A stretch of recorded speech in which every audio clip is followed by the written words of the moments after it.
Welcome to the Outer Realm with Michelle DeRoche and Amelia Pisano.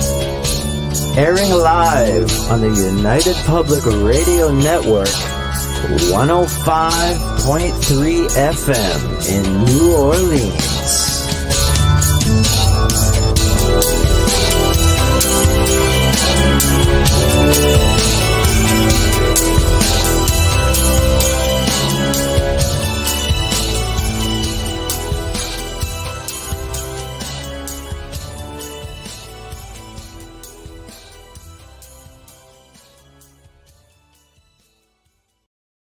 Good evening, everyone. Welcome to the Wednesday night segment of The Outer Realm. We are broadcasting live on the United Public Radio Network, UFO, Paranormal Radio Network, 105.3 and 107.7 FM from the beautiful city of New Orleans. We're fully sponsored by the amazing people over at Folgers Coffee who have been a part of our journey since the very beginning. So thank you, Folgers. Would not be the same without you.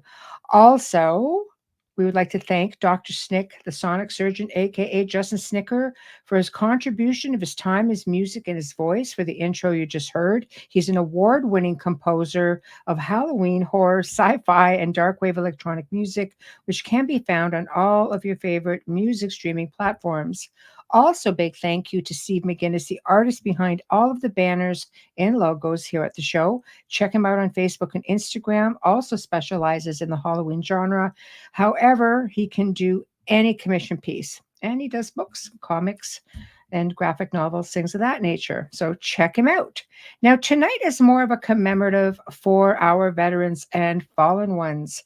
We are going to be discussing haunted locations, military stories, time slips, UFO sightings, but everything will pertain in one form or another to our soldiers and our military, Air Force, Navy, you name it.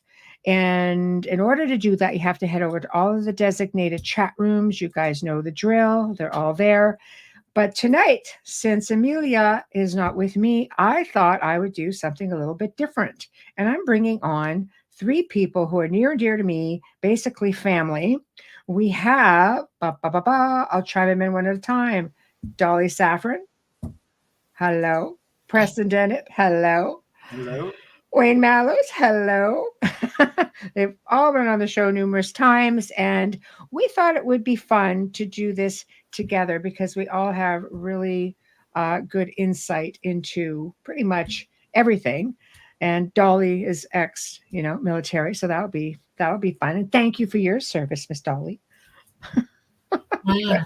Good.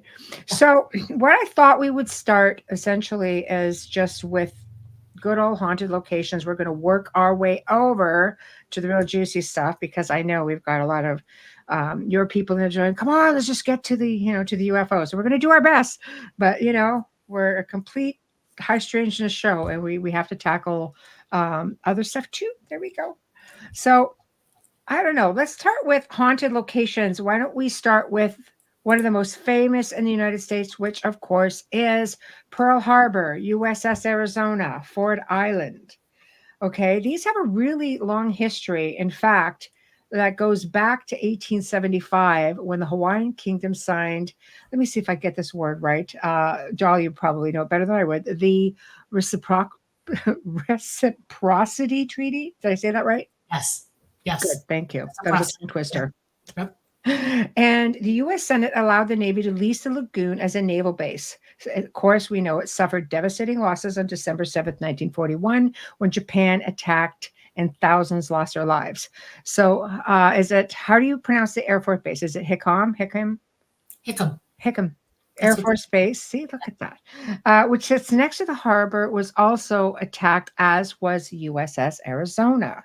So the haunted reports that come out of here are the oldest associated, ghosts associated with this in this area was that of a man named Charlie, and no one was really sure who he was, but he kind of surfaces everywhere, and people see him pretty much regularly. As for the base, there are reports of strange sounds, apparitions of civilians, visitors, soldiers, other souls.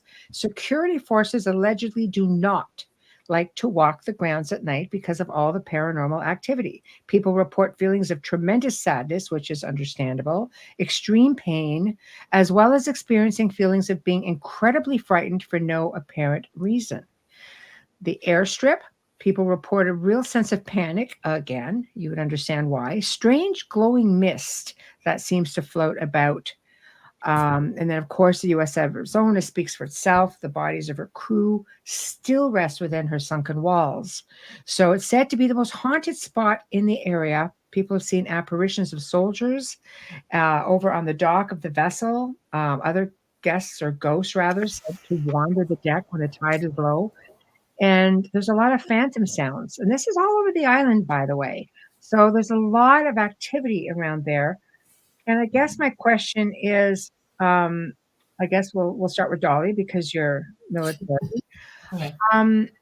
Is this? I understand things leave an imprint in time. A great loss of life would most certainly leave an imprint in time and space.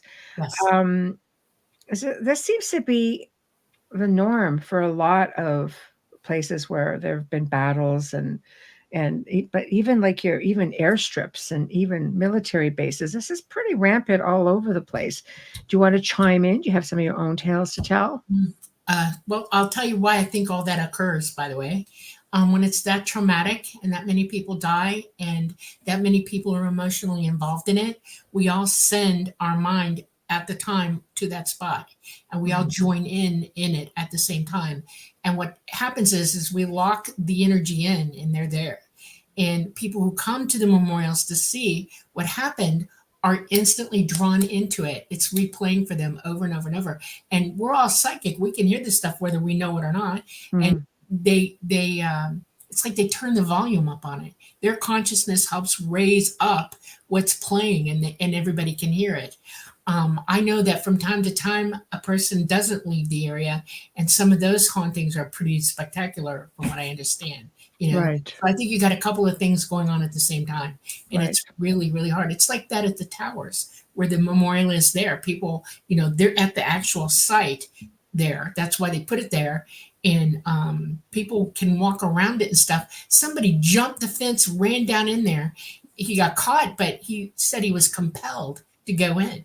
I mean, literally compelled. So, I mean, the bigger the consciousness of everybody knowing what happened, plus those involved, and boom, you've got it, That's interesting, feeling compelled to just jump in. Right. How about you, Preston? What are your thoughts? Yeah, well, I'll echo what Dolly says. There's lots of cases where people go to haunted locations and start acting out what the people actually went through. Right. So especially if you're psychically sensitive in any way.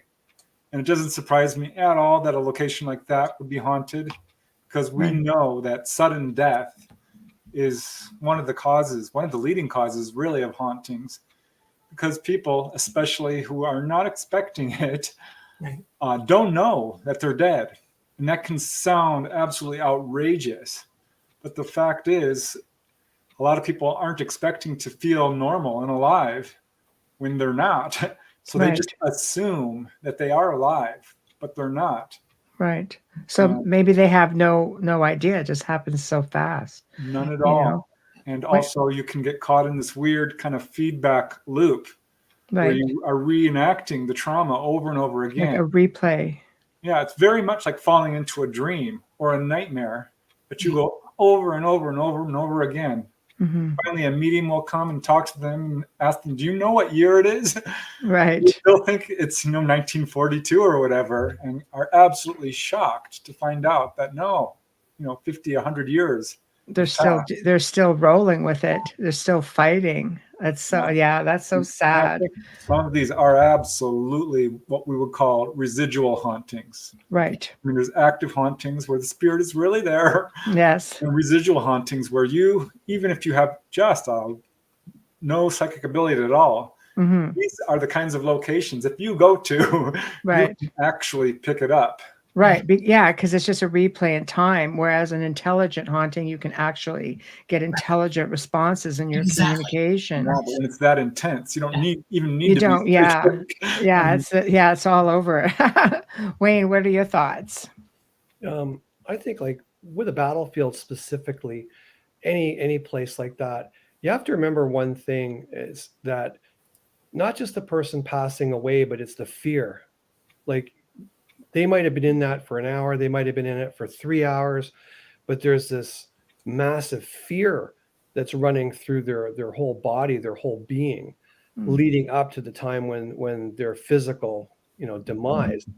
So you've got that on top of the physical demise, but it's also this expulsion of energy. And we've talked about this before, just in a house. Like you could have someone fall down a set of stairs traumatically, and that creates a haunting, a live haunting. But can you imagine like having something as massive as like 1,000 people dying, tens of thousands of people dying in one place? You'll have a medley of spirits that know what's going on. They know they're dead, or maybe they don't know they're dead, but they're active. Then you have this expulsion of energy that goes into everything.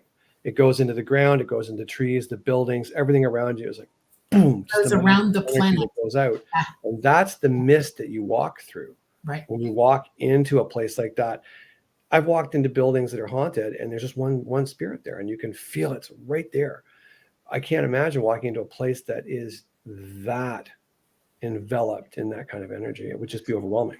So it leads me to this question. What do you guys think? We know, because I'm going based on Dolly's comment, that we feel this around the world, because especially during the great wars, we did feel that. Everybody was a part of it in one form or another. Do you think that there's an effect dimensionally speaking?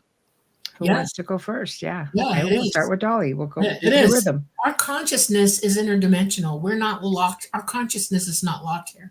Even though our physical body's in the third dimension, our consciousness, who we really are, can freely move about and go anywhere it wants. And it is, we're all connected to one another. We're all interdimensional beings this way.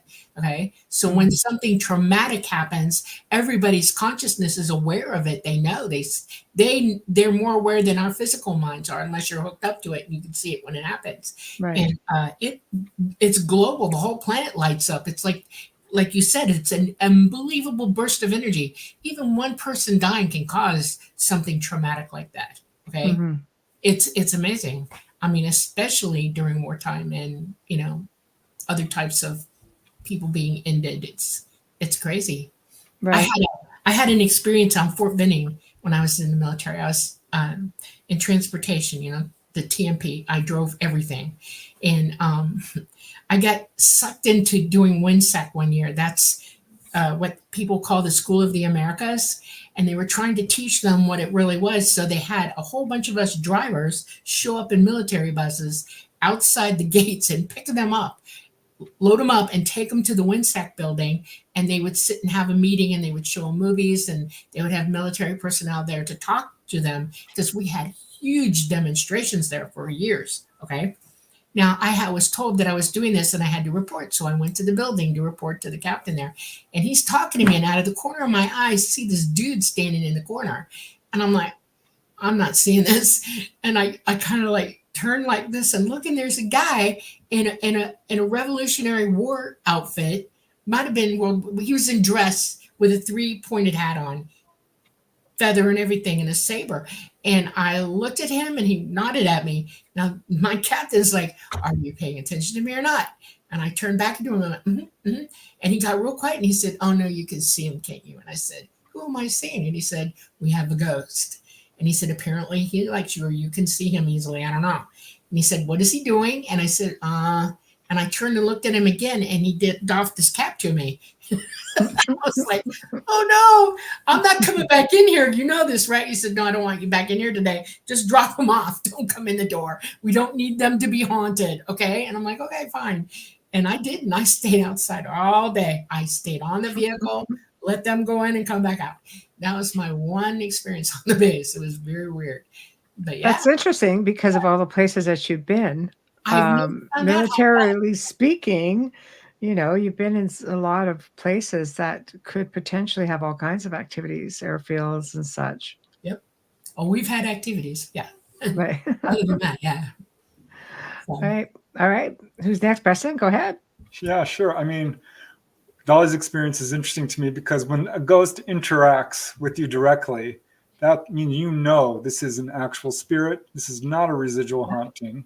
Right. And I agree with what you both said in terms of energy going around the world, especially when it's a global event involving a lot of people or something that affects a large number of people. Mm-hmm. We saw this certainly with 9/11. It just grabbed everybody. Mm-hmm. I think what a lot of people don't realize is while you may not think you're telepathic, you are. Mm-hmm. We are all absolutely intrinsically connected. And if you don't think when these things are going on, you do. We absolutely do. And science has actually touched on this with what they call mirror neurons. And they've realized how mob-like behavior can spread through a society, and people are reacting in ways. And they actually conducted experiments with monkeys on this, giving them traumatic incidents, and the other monkeys knew about it. And this was they're calling crazy. It neurons. Yeah. This is actually telepathy. This is because we are all absolutely empathetic to each other. Yeah. Right. And you can see this when, a famous celebrity dies and everybody is grieving. It just sweeps across. So you're saying essentially this gets into the whole collective consciousness. 100%. Yeah. Everything on the planet becomes involved. Everything. Yeah. I'm going to give you a corollary. This was taught to me by another psychic. She said, "Have you had an MRI?" And I said, "Sure I have." She says, "You know what's involved, right?" And I'm a nurse. I know. They magnetize you with this thing. Electromagnetic radiation is hitting you, and it's causing every cell in your body to turn its pole and flip the same way. That's why people get sick in them sometimes. Mm-hmm. And then they put a receiver on it, like a radio receiver, and it sends every cell in your body sends the message of what you are, your picture, to the machine, and they take beautiful pictures of you this way. Perfect pictures. This is on a massive scale of electromagnetic energy. Think about it as we're all electromagnetic, every last one of us. We have our own fields and everything. Degrees of separation doesn't matter to us because we're all connected this way.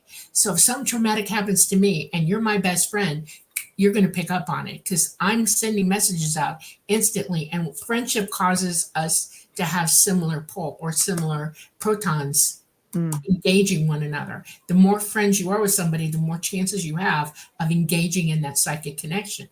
And it just goes on and on and on. And if it's very traumatic and very powerful, everybody gets it. Everybody. Mm-hmm. Changes the very cells in your body. The trees talk to you. They tell you. That's right. Everything. Yeah, for sure. Yeah. Absolutely. Wayne, want to chime in? Yeah, whether we like it or not, I mean, some people don't, but we are all connected. There is a collective consciousness. It's around the world, and it's like you say, it's in the trees, and it's in the animals, the fish, everything, whether we like it or not. So, like, when you have a bad day, you don't have to say that I had a bad day. Your significant other can walk in, and you can feel it in the driveway before you even get through the door, and that can go right around the whole world. So, traumatic things that happen on a huge scale, we're going to feel it right around the globe. Probably before you even turn the television on, you'll wake up just feeling like, wow, I just feel off. Then you hear the news. Right. And here's something, who wants to get this? This is an interesting question. Can this energy be measured in electron volts? It's a great question. Energy? What energy? The energy we're talking about, that we're all the collective consciousness. Well, when a ripple effect, let's say like Preston mentioned 9/11. Look when the atomic bomb went off. Don't tell me they didn't feel that ripple effect through dimensions. So it brought ET to us in the first place. Okay, I'm going to bring something up. I'm not supposed to, but I'm going to do it anyway. Go for it. Yeah. They know about this already. They've done all the experiments. They know how to psychically connect to you through your telephone. They can psychically connect to you through the wires and everything else that's around us. We're in a neural net, and they can connect with you. One of the things they did, and here's the point. We all think in alpha, beta, theta, gamma, delta, okay? And these are transmittable. Your EKG can transmit information about your brain and what you're thinking. They have a way to receive now those transmissions and hear what you're thinking. And we're all transmitting in alpha, beta, theta, gamma, delta, even ETs. And that's what we're hearing. That's the actual process by the transmission, and then we become receivers also. And it's strong during events, really, really strong. And they've taken a couple of receivers and put them on mountaintops, trying to gather information about how those waves are affecting everybody. And they found out, oh my God, yes, they are. And they can hear and see it. They can see fluctuations in it, just like your brain is operating. They see a massive thinking brain on the entire planet. And a lot of people call that Gaia. It's not really Gaia, it's us. We're Right. transmitting all of it, but it's brainwaves. That's why ET thinks of God as the all mind, because we're in it with it. Right. So Right. Well, we're starting to see this in technology already. With the military pilots are using helmets that can controls, and people who are paralyzed. There's medical technology that they can operate their arms with just their thoughts. And going back to the whole ghosts and spirits, Yes. remember when someone is on the other side, they can read your mind. Yes. They have all their walls removed. They can transmit much more easily than perhaps us, who are stuck and buried in our third dimension and our thoughts that are overcoding everything we do, our belief system. Mm-hmm. So when there's a mass die-off all at once, it sends out an actual wave of energy, which I would suspect could be detected electronically with instruments. At some point, this is one of my predictions, we're going to get a sort of a phone that will talk to the other side. And we're getting there with, these little voice, the noise boxes. Well, they have those, yeah, with the ghost boxes, right? Exactly. As Nikola Tesla first designed it, Thomas Edison expanded on it, so cool. But it was never meant to communicate to the dead. It was meant to communicate with extraterrestrials. Nikola Tesla had extraterrestrial, what he believed was communication with ET. Right. And I know Frank Sumption, who I had met and interacted with quite a bit towards the end of his life, developed a more modern day ghost box. And I'm in possession of one, and one of his originals. And I had some that I've had built for me over and above that. And he said to me, because the whole ghost community went just like off its rocker when these things came out. And he said, they all think I built it to talk to ghosts. He goes, sure, you can talk to ghosts. He goes, but I built it to talk to aliens. And he sent me some of his recordings. And I was like, holy crap. Wow. It's think what the genius. military has, because their technology is far in advance of our own. So they probably have much more advanced ghost boxes or ET boxes, perhaps. Oh, I'm sure. I'd love to get a hold of some of theirs. Believe me. Did you ever find, Michelle, that recording we talked about privately? The What I'm recording. talking about. No, that has to be sent to me because I was not allowed to record that session. Ooh. That was a production company, but I have requested it. And I think once they get through the editing process, I'll be able to get a hold of it. But I Right. heard it clear as day. And I was just like, holy crap, there it is. Yeah. Bam! There we go. So yes, I did request it. And when the time comes, I know I'll get a copy of it.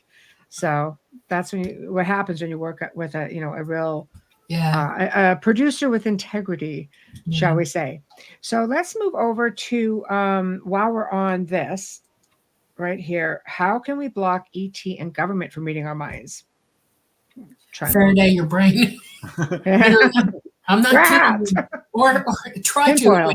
You can turn off every night you go to bed, you should turn off your Wi-Fi, turn off your telephones, turn off all digital anything. You can't stop your refrigerator from talking to them. You can't, a lot of our appliances now are wired into the system. You have to be careful with that.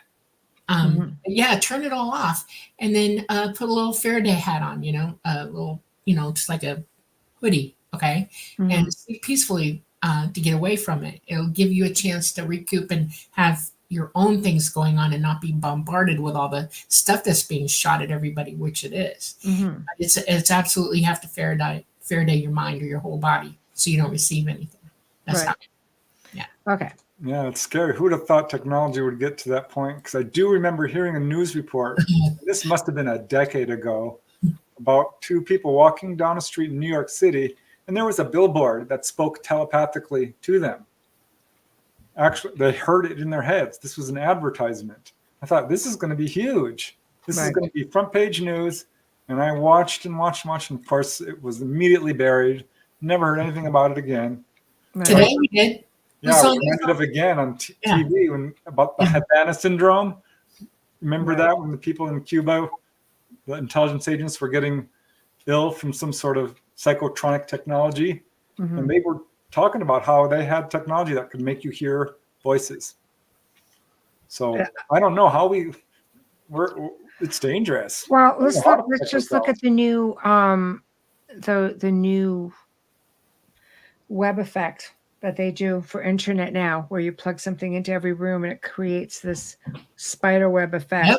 And the frequency has been known to drive animals crazy. I mean, I've worked with someone, they had like a turtle. The thing would not come out from under the water.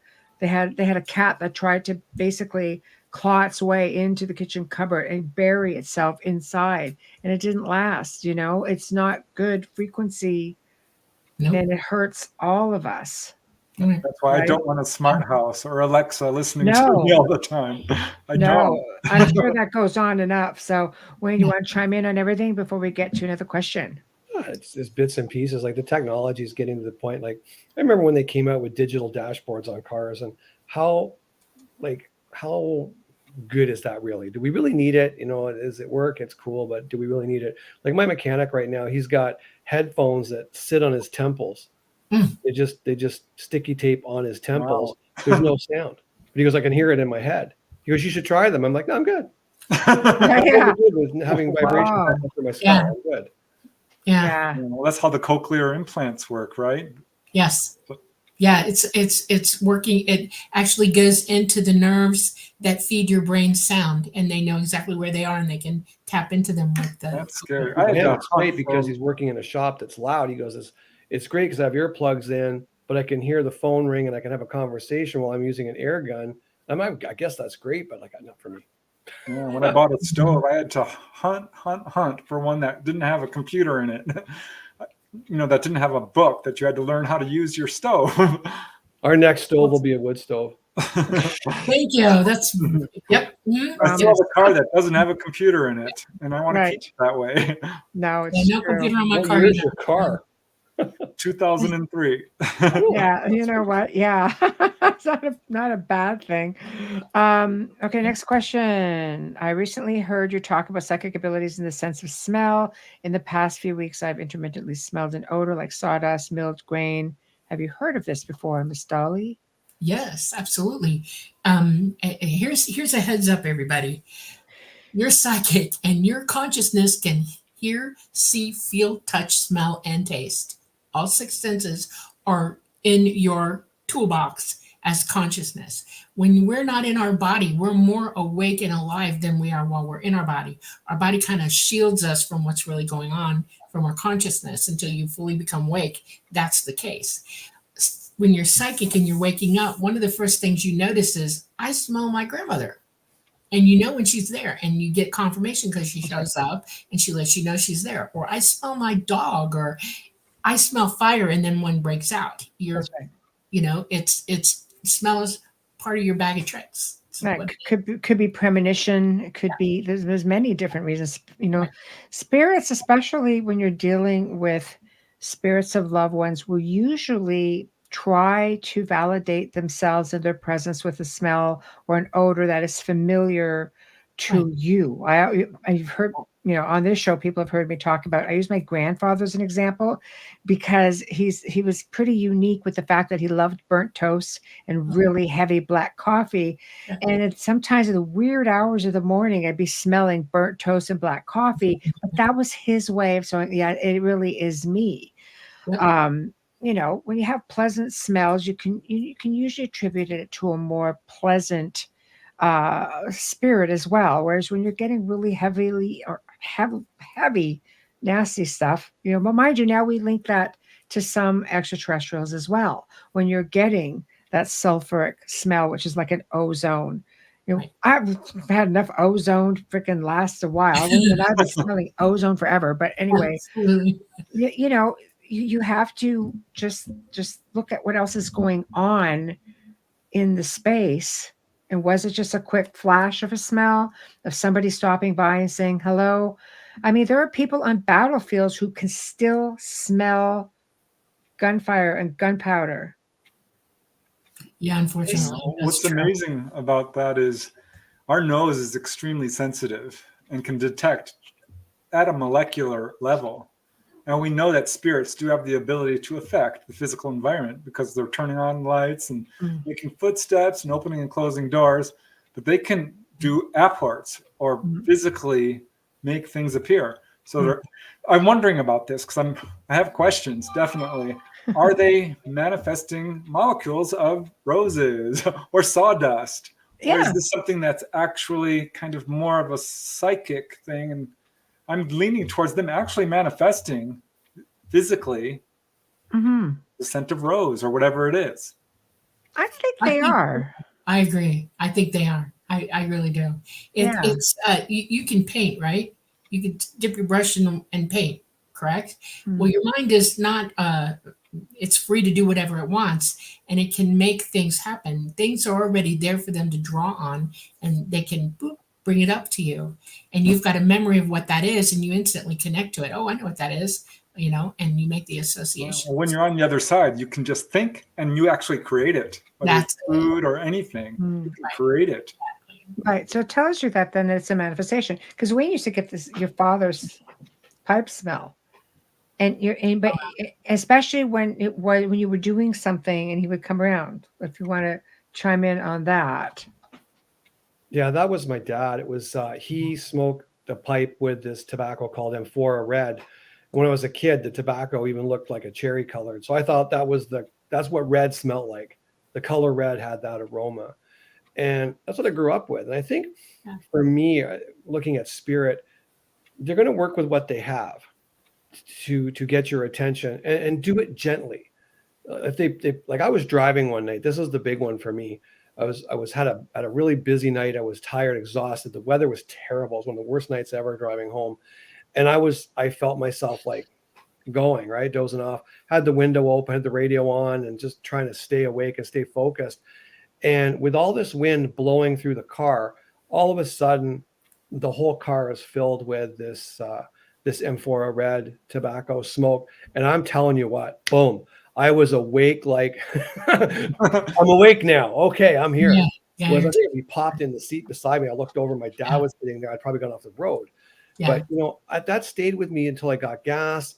It stayed outside while I was pumping gas in the storm, and it stayed with me in the car right until I turned into the driveway, and it was gone, like it was never there. Yeah, Daddy was with you. Absolutely. Yep. I could almost hear him say, "Smarten up! It's not a joke." Like you got to get home. I have a weird affliction, and I know billions of people have the same one. I have what you call synesthesia.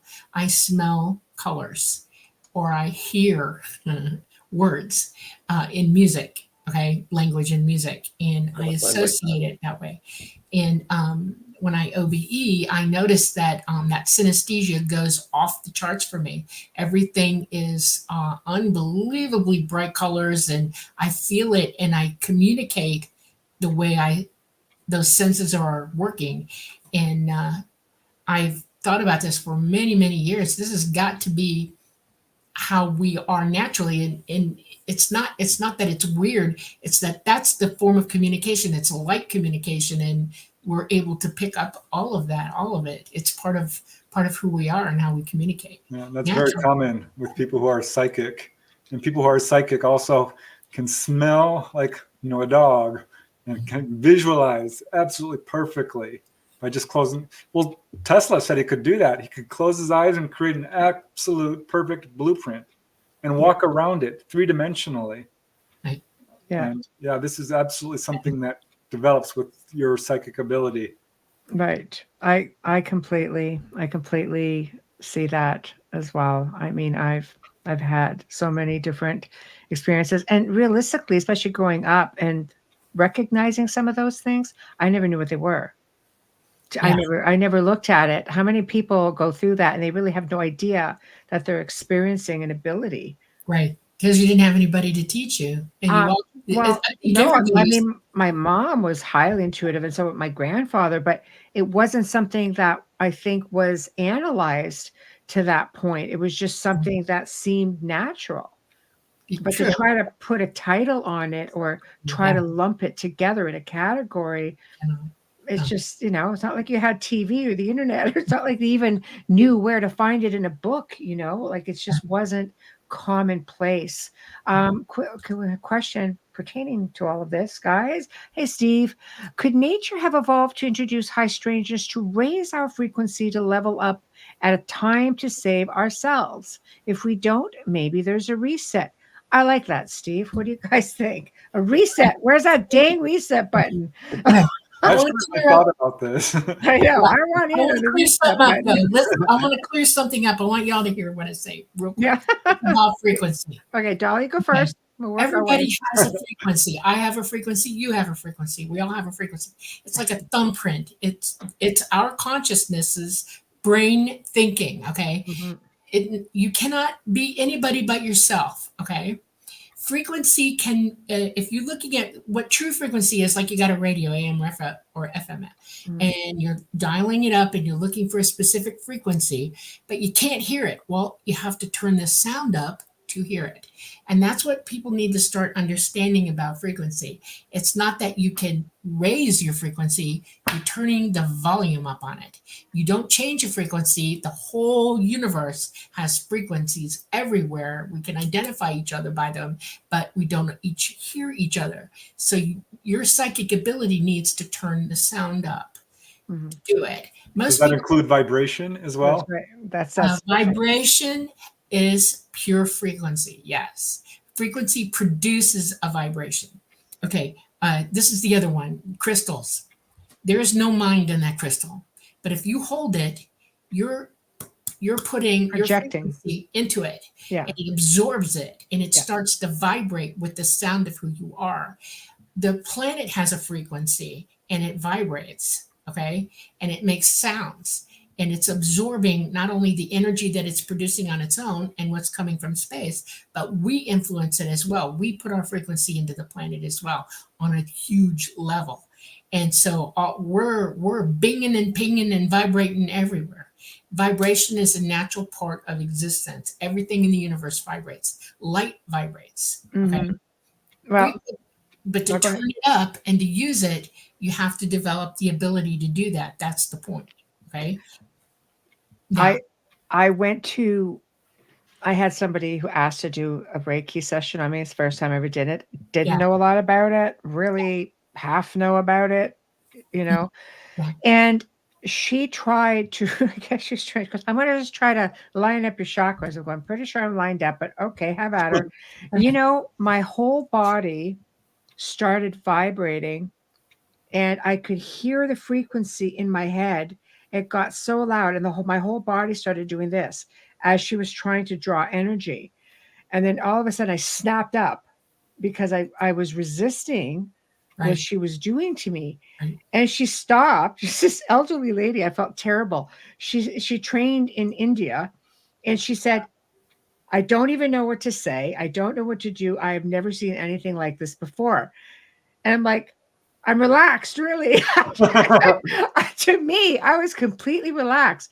Yeah. But I guess that the thought that somebody was just trying to readjust my frequency, my personal being, overwhelming you with her frequency, and it got so loud for you. I snapped it back at. I could hear it like a. You know what that sounds like? Like a turbine. That sounds like the vibratory state right before you go out of body. Yeah, that's switching from the three-dimensional frequency to the next one up. Then I must have been very relaxed. This is just trying to pop me out of my body. I know. Yeah. Well, I want to go back to Steve's question regarding high strangeness. Yeah. Because I've been thinking about this. High strangeness is, of course, something that I think is, how would I put this, relative. It's sort of our own interpretation. Because if we were living with high strangeness day in, day out, it wouldn't be strange, would it? It would be something that we live with. Right. And for example, paranormal isn't really paranormal or supernatural. It's not breaking the laws of the universe. It's just indication that we don't fully understand what's going on. And you can see this throughout nature. There's areas where our knowledge is incomplete. But then we have these UFOs coming down and doing super high strangeness stuff. And I'm like, why? Why is it so bizarre? Why is it so weird? And I think, and you can see this with the crop circles, I think they're doing this in a way to sort of jar your consciousness, to wake you up, to make you think out of the box, to consider new avenues of thought, to sort of just make you think. That's my theory. And I'm sticking to it. I don't know for sure. The crop circles is a good example. That's high strangeness. And what do you think of it? You can see this with shamans, and the trickster sort of aspect to it, where they do things which are just really bizarre, and it makes you like reconsider everything. Yeah. Right. You understand that we are employing wisdom here. Okay. Everything you learn at whatever level of perception you've got, you're owning what you know. Okay. And that's where people get confused about changing my frequency. You're not. What you're doing is your frequency is able now to operate at this level, and you're doing it. Knowledge is leveling, not frequency. Like, okay, see, I'm a nurse. I'm in school to be a nurse, right? Years and years and years ago. And I'm learning how to stick needles in people and draw blood and give shots and, put catheters in and do all kinds of stuff, do stitching, medical aid, or taking care of you and knowing what everything I need to know is. When you first start, you don't know anything. And there's a lot of schooling involved, and you have to work hard, and you have to use your mind, and you have to work hard to learn that. Know it. And once you know it, once you own what you know, then you employ it. And a funny thing happens on the way to that. Your confidence is a byproduct of understanding how it works, how to use it, and then employing it. You become very confident in what you do. And that's the next level of wisdom from that perspective. And you keep adding to it as we go along. That's why we're here. We're here to learn, enjoy, employ, and move up intellectually to the next piece of wisdom that we have to do. Your frequency learns how to do it well. Your healer was really good at what she did, and she was going for it. Okay, you about got her ass whooped. Ended up on the wall. Met an eagle. Yeah, I know. Amazing, but that's what it is. That's what we're supposed to be doing. I don't raise my frequency. I raise my level of understanding and knowledge and wisdom. That's what you should be aiming for. Bart is a really good friend of mine, and he does know me very well because we've worked together. And he says, your deep earth energy is quite the opposite of a Reiki vibe. And I agree with that to a degree as well. But yeah. I once had a healer. She put her hands on my feet. She asked permission first. Can I do this? Give you a healing? I'm like, sure. I knew her well. She's a good friend, a contactee, and a medium and all this stuff. But she put her hands on my feet after I took off my shoes and pulsed energy through them. And it felt like an electric shock. I mean, you could feel it running up your body like water. It was the weirdest feeling. I've never felt that from anybody. It's amazing.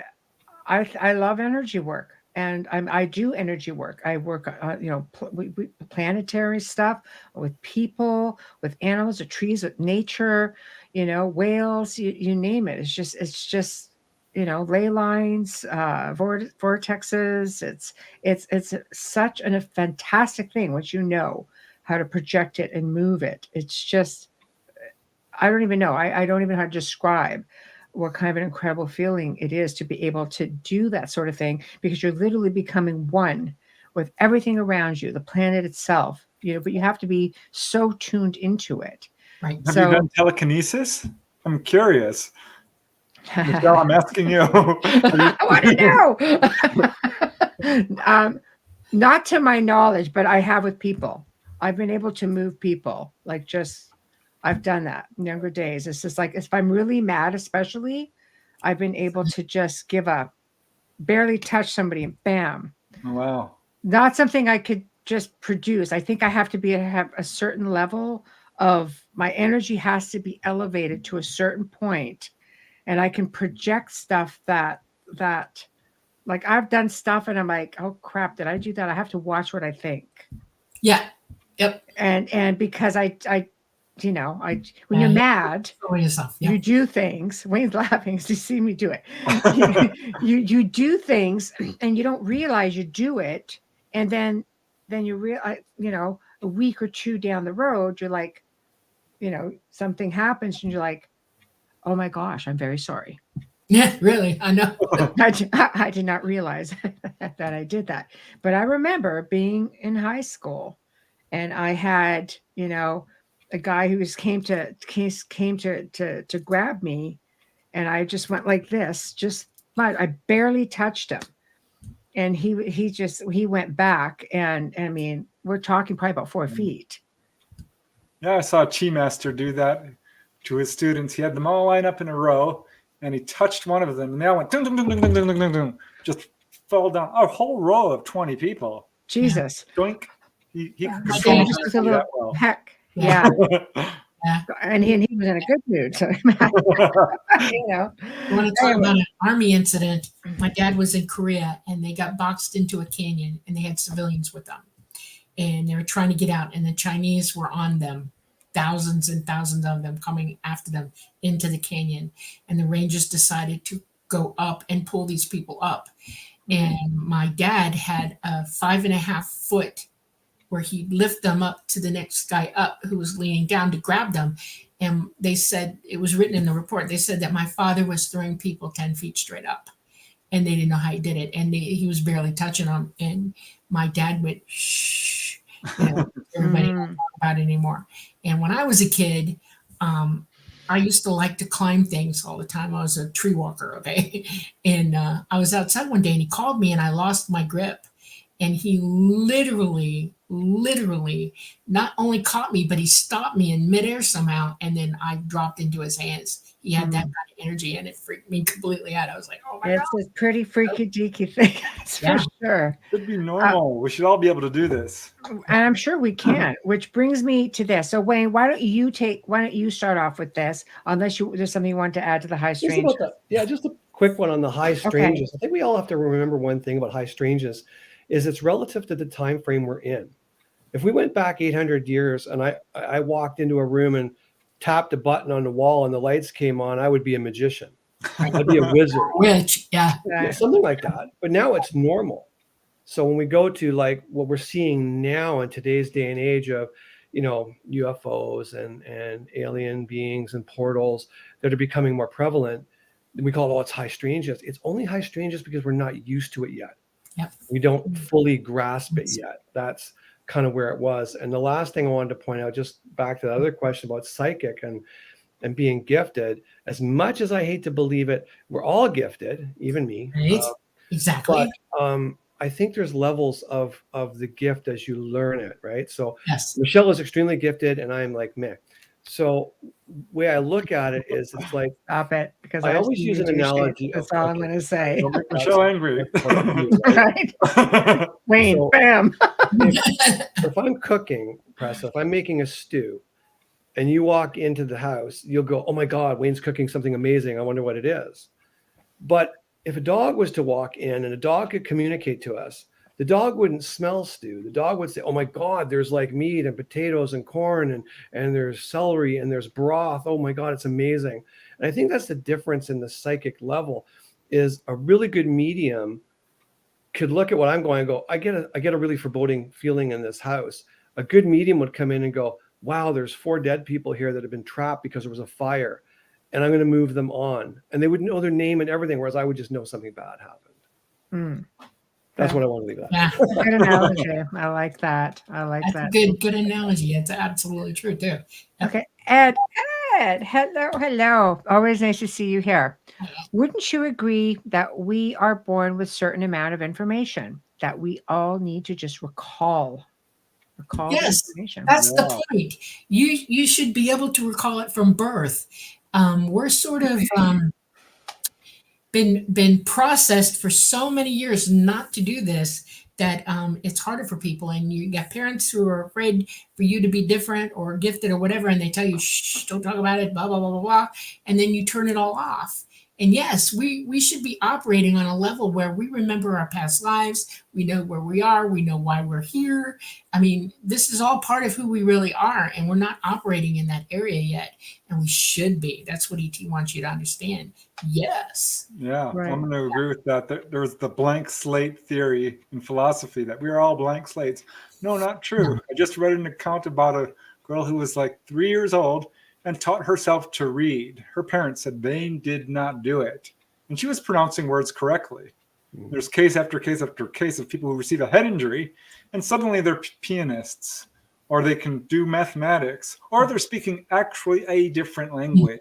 Right. This is But you have past life DNA recall. memory as well that they're working on as well. But Yeah. the blank slate thing, I think it's not right. I think this is a classroom. Like it or not, it's a classroom. Our soul energy, whatever you want to call it, comes back into the meat packet to learn the next class. But it's like going from grade 3 to grade 4. You get to grade 4, but you don't remember a damn thing about grade 3. You go to the teacher and you say, hey, what happened in grade 3? They go, well, we know, but we can't tell you. Yeah. So that's the frustrating part about being in the meat packet.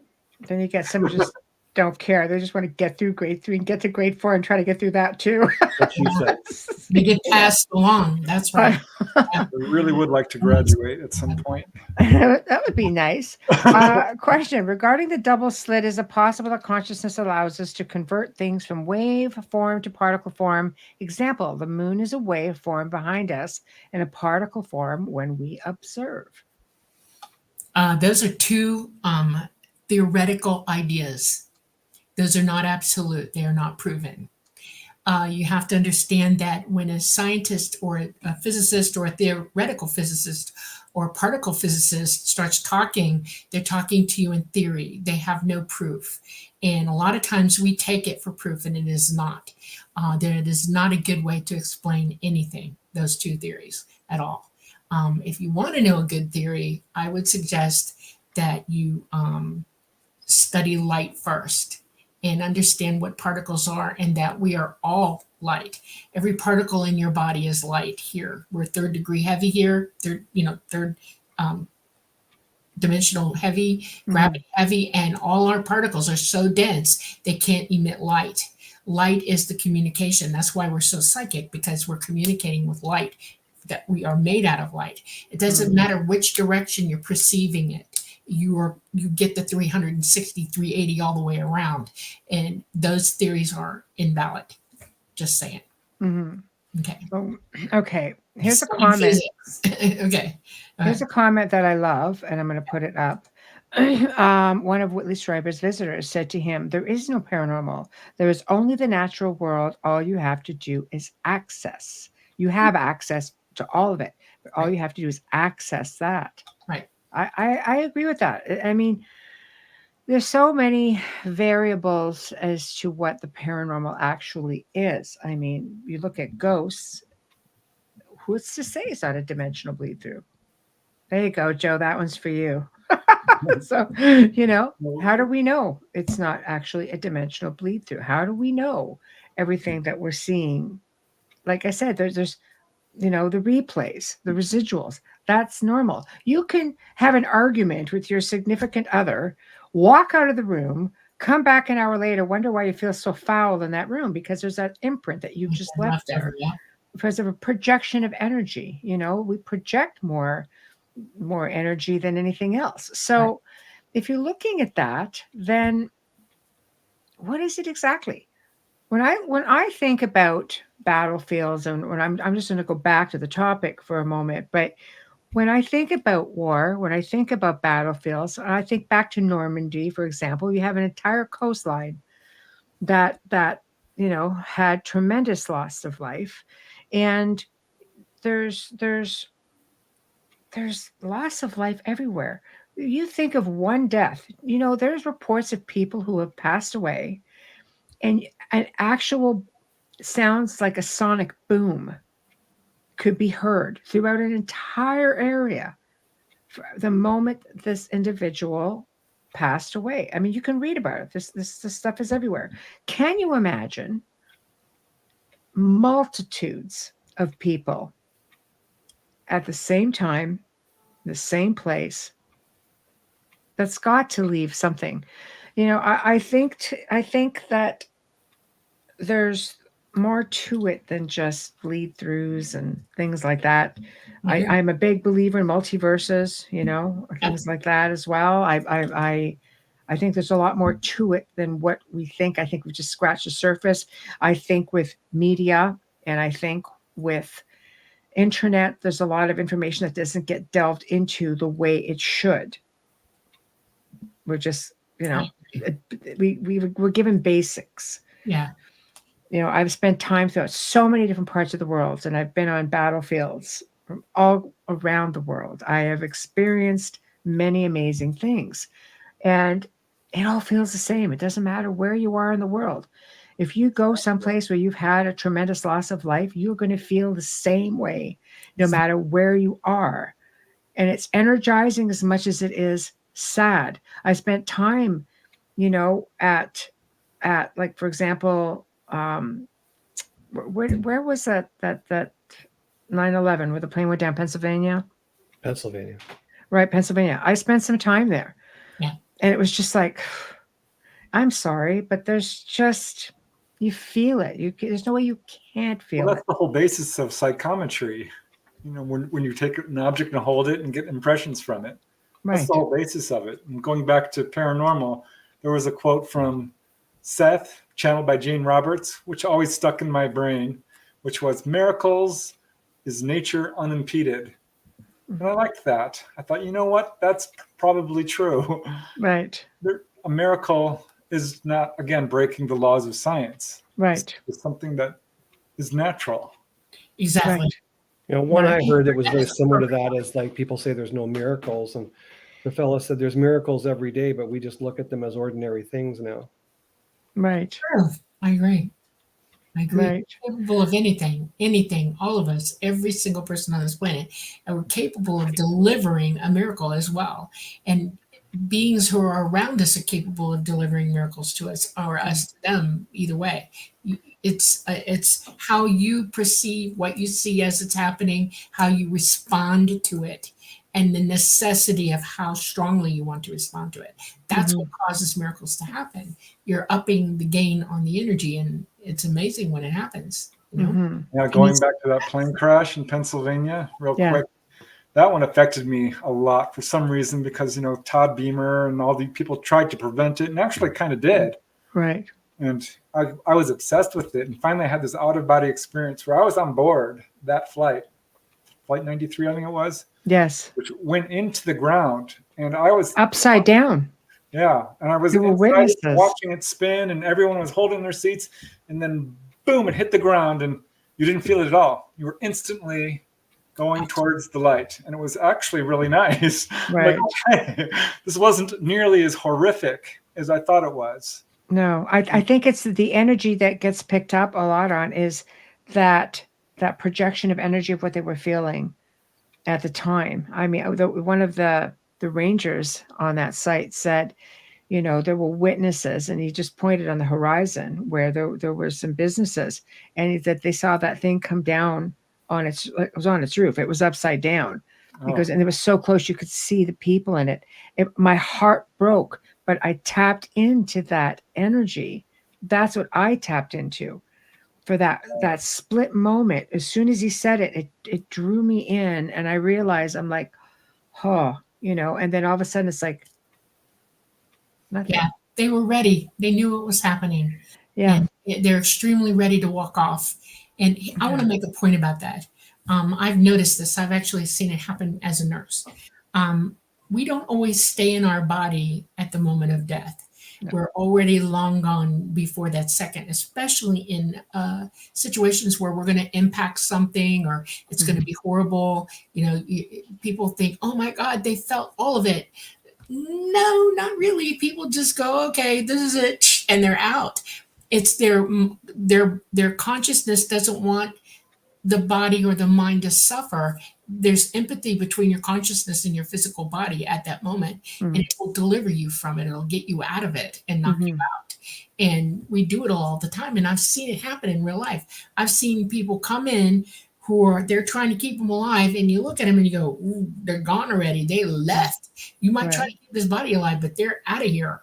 And it's because it was so traumatic, they knew to go. And it's amazing. It's like people in comas most of the time, or people, they don't just sit there in the parked car. It's like you go to sleep. You don't sleep in the car in the garage at night. You step out of it, and right? You step out and you go and you live. We're not bound by all of this. Right. Michelle, you've had a couple of cases where you've talked to the spirits after a horrific crash, and they tell you that they're like, I didn't even know I was dead. No. Like I was driving in the car and it was out of control, and the next thing you know, I was just standing on the side of the road. Right. And my grandmother came over.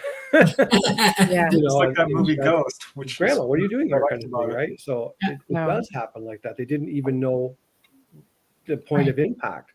Right. No, it's true. Okay, Preston, you had a story, a ghost story you wanted to talk about. Yeah. Why don't you tell us your story before we go on to the next leg of the show? All right. This is actually to a brother and sister that I interviewed, still a good friend. And they had an experience when they were young kids. They're twins, by the way, fraternal twins.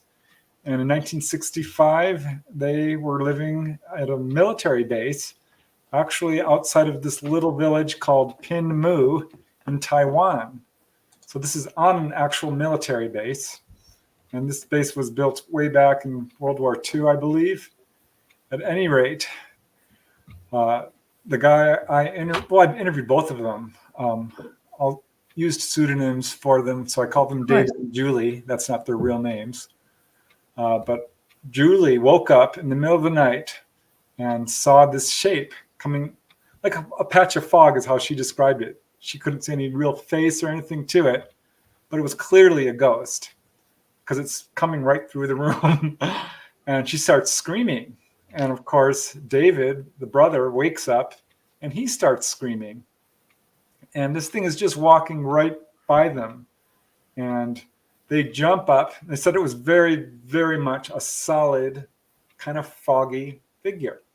And going by her bed and then up to his bed. And so they're both absolutely freaking out. And they jump up and they go tell their mom. And she comes into the room. And at that point, it's going into the closet. And she flicks on the light. And you can't see the ghost anymore. It disappears. And what I found interesting about this case was because I do have a number of cases where people would turn on the lights, you couldn't see the ghost, you turn it off, and you could see it. But I also found an interesting statistic in terms of ghosts. More than half the cases of people I interviewed was either women or children who were seeing the ghosts. Children are much more receptive to it. Yes. And women, as opposed to men for some reason. Right. Which is not true with UFOs. It's evenly divided between men and women. But ghosts, there's something about that. Yeah, it's a pretty simple story, but it was on a military base. No, I love it. I love it. And you're right. I did my own sort of layman's research on that as well, because I wondered why it was. And honestly, I find that, first of all, children haven't been corrupted by life and society yet. That's the first thing. But women retain their emotions from the time they're little to the time they go into the ground. Whereas boys, men, like if you show your emotions in the schoolyard, you get beat, right? So by the time you're 8 years old, you have no emotion left in you. You don't show that card. You don't show that side, nothing, right? So if you lose your emotions and you lose that side of you, it makes you less likely to be really connected and can pick up on things like ghosts and stuff like that. Right. Guys are supposed to be the tough guys, right? Yeah. Tough, but we're the builders. Not supposed to have a soft side, is what you're saying. Don't have a soft side, you get beat. Right. Okay, so we're going to get into UFOs and time slips. That's okay. Everybody will start being like, yay, here we go. Okay, so we'll cut to the chase. I want to share a couple of stories. And one, after I first talked about this on one of the other shows that Joe and I do called The Gray Zone, um, we saw this on a very popular TV show, which was really cool to see it actually in action. It was a man named Victor Goddard, and this happened, I believe it was 1935. So the story goes, they don't know. There's speculation as to whether it happened at all, but he swears that it did happen. So it remains a bit of a mystery.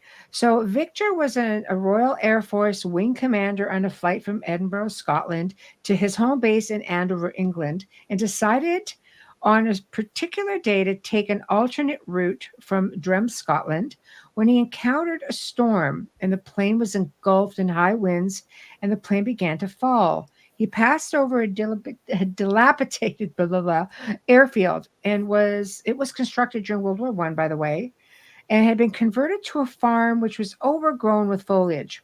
But on this day, something was very different. The airfield looked different. The scenery itself appeared different. Their hangars were brand new.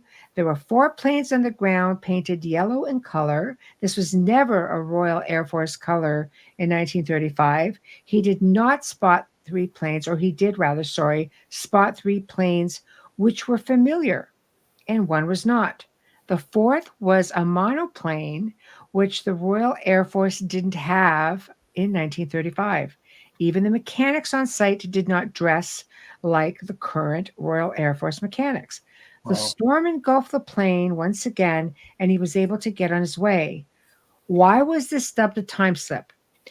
He was actually witnessed at Drem Air Force Base, which technically never existed in 1935. However, by 1939, 4 years later, the Royal Air Force was equipped with everything that Victor spotted when he flew over. The Royal Air Force started to paint their planes yellow, and the new monoplane was introduced to the Air Force and the air base at that time. So, did he fly into the future when he actually went over all of this? You want to know? Of course. Well, he was there. Right. No, I know. This is what I was taught. I've done it. I know. You realize that we do have 12 dimensions here in this universe, and they're all on top of one another. And when you go outside the 3rd dimension, which is so gravity heavy, and you go into the 4th, you start to lose the timeline. By the 5th dimension, it's gone. ET reports seeing simultaneously while they're interdimensional, past, present, and future, all at the same time. And if you go through a storm like that and it throws you out of the dimension you're in into another one, the time slip, as you describe it, is a groove in a record, and you're seeing from that perspective in that area where you're at, which was actually happening in that time that you slipped into, because you're seeing it. You remember Star Trek, and they had the window thing, the big rock, and it had the time portal. That's kind of, by the way. Yeah. It runs on its own time. There's no real line of it. It doesn't. It's just all at once. And so when you slip out of time interdimensionally, you're in that groove and you see it. And then he somehow came back into it. He's lucky he came back, because you can leave and not come back. So yeah, that's what happens. You're actually, he was physically in that spot, and he slipped out of the dimension, and he saw that particular moment in time, and they saw him. He was physically in it. So yeah. Oh, wow. Yeah. I know of a case like that. I didn't personally investigate it, but it's in the books by Tom Brown. I love those books. He was taught by a Apache shaman or tracker and formed the largest wilderness school in the United States. Super psychic. It's a very spiritual series of books, which I totally recommend. But he had this experience where he's walking along through the wilderness and saw a group of Native Americans who were hiking through the winter, but they were transparent. They were from the far past, 100 years earlier. And he's looking at them and staring at them. And then the medicine man who was walking I think he was in front, or it doesn't really matter, but he was there. One of them was a medicine man, turns and looks right at him, could see him, even though he's 100 years in the future. Right. Consciousness is interdimensional. It sees everything. And if you're really psychic and you walk out interdimensionally with your mind, which is remote viewing, by the way, most people, when they remote view, they stay in their own timeline, but a lot of remote viewers can go past, present, and future. And that's why people can predict the future sometimes. They're going into it. Their mind is, not their physical body at that time. He was seeing it with his mind. That's how that worked. So, yep. Wayne, you want to chime in? Nothing on that. No. Why don't you talk about the experience that I'll give you the reverse. Michelle, you're capable of doing this. Yeah. Well, Wayne's going to tell the story about. Okay. Yeah, because we both experienced it. So, but I've told it from my version of it, but he's never told his version of it. No, this is the one where we were test driving the portal, right? Right. Okay, so we got this piece of equipment and we were playing with it just to try to tune it in and test it out. Yeah, see what was going on. We got all kinds of neat little things that night, and all kinds of voices coming through saying, like, you are us and we are one and we are you, and all. It was very, very cool, very interesting. But we were sitting in the dining room of our old place, and we could, for all intent and purposes, we could hear props, like big aircraft props, that hum, right? That drone. Yeah. And then all of a sudden you could hear people talking. They weren't talking to us. They were talking to each other. And the way I could describe it was like, that gangster voice from the 20s. I thought we were listening to a movie. Yeah, for sure. That kind of stuff. It was like, you know what I'm saying? Cagney. Yeah. Yeah. Cagney kind of voice. Right. Yeah. And they were talking to one another and we were listening, and it was just like, well, what's our heading and where are we going? And, same as before and stuff like that. And Michelle says, she goes, who am I talking to? And there was a silence except for the drone of the engines. And they heard the one fella goes, who was that? And there was like this complete perplex, who was that? And she goes, I'll say it again. Who am I talking to? And the guy says, it's a woman. She sounds like the Queen. What? Canadian Queen sound somewhat British. Right. And so, he's like, well, who are you? Where are you? And she says, well, who are you? And he goes, well, I'm Major. And I said, what's your rank and position? Is what I said. Yeah. So he said, my name is Major, and it crackled. And he says, my position. And he gave the longitude, and the latitude was almost there, but we couldn't hear it. And he goes, we're lost. We don't know where we are. We've been flying for hours, and we're having this conversation. Now it's real time. It's not just between them. It's between them and us, which was really wild. And at one point in this conversation, one guy goes, I can see them. And the guy says, where? He goes, there, through the windshield. It's a man and woman. They're sitting at a table. They have electric lights. And we're just like, oh. Shit. Like, I don't want to see 17 coming through the window, right? Because the guy's like, we're lost. You have to help us. And Michelle's like, don't open the door. Just do not go through that door is all I said. Because I had visions of like a B-52 coming through the Come right through your house. No way. Yeah, but that's the panic in their voice. They were pleading. Just unbearable. And it was gone. Please. The drone disappeared. Everything disappeared. It was gone. We tried to get it back numerous ways, right to the point of the same day before, the same day after, a year later, the same time, move an hour forward, move an hour backwards. Never got it back. Nothing. We looked it up on. We know they were somewhere over the Pacific. Yeah, right. Without the last number, we didn't know exactly where. Yeah. Gosh, we record all the sessions and we write it down too. Sorry?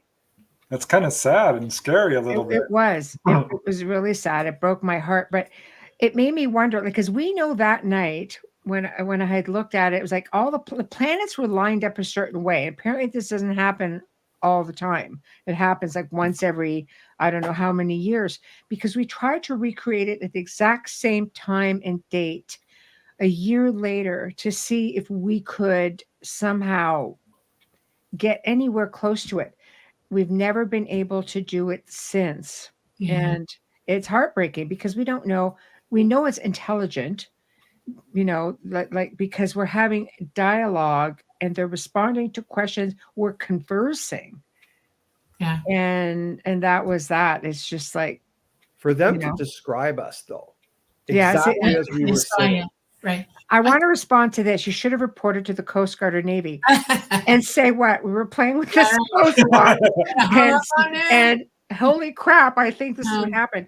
I just think they would have looked at us like we were a little bit on the Fruit Loop side, and believe me, we questioned ourselves, and I have listened to that recording over and over. I have talked to friends of mine, in the Navy and the not so much the Air Force, the Army, just trying to get some insight into it. And people just sort of like, so many were lost. Did you understand his name when he said it, or did it muffled out? It goes, he said, Major, blah, blah, blah, cut out. It goes, ma'am. Yeah. It was like, Major Dan or Daniel. Something. But he didn't get his last name. Wow. No. It's just it cuts out, and then it was very loud because you could hear these propellers in the background. They might have a weird desk. Okay, I want to talk to Mulder. How do you do it if I could get Mulder? Yeah, I understand completely. Believe me, we thought about that. We thought, how do you verify this? Like that? Yeah, you want to know where he was. I know what's in your heart. You want to know that they were okay and they made it home. That's what you want to know. Yes, but everything was dark. I said, what do you see? They said nothing. Everything is dark. It's just dark. It's black. We're just like, and I'm just like, oh my God, And the conversation was dated. The speech was dated. Right. You know how like we speak now, and if we're speaking quick, we'll say, I'm gonna do this. Right. There was none of that. Yeah. It was proper speech. It was proper English. And I would not want anything to do with CIA, but thank you. People have tried to report all kinds of premonitions and stuff, and it just rarely goes well if you try to contact authorities and say, no, the president's going to be assassinated or what have you. We could just go, wait, we don't need that. But I mean, I will always want and feel that need to keep trying and hope that one day maybe we could hit on it again. And it would be curious to see. Like, I don't think it's a residual because of the answers we were getting. Right. But it would be nice for them. Yeah. It was in real time for them, and you were just intersecting one another. Yeah. You may have given them a giant heads up. Do you realize that maybe this happened to wake them up enough to realize, we're in a situation and we now need to figure out, we need to do better than we are right now to get to where we need to go.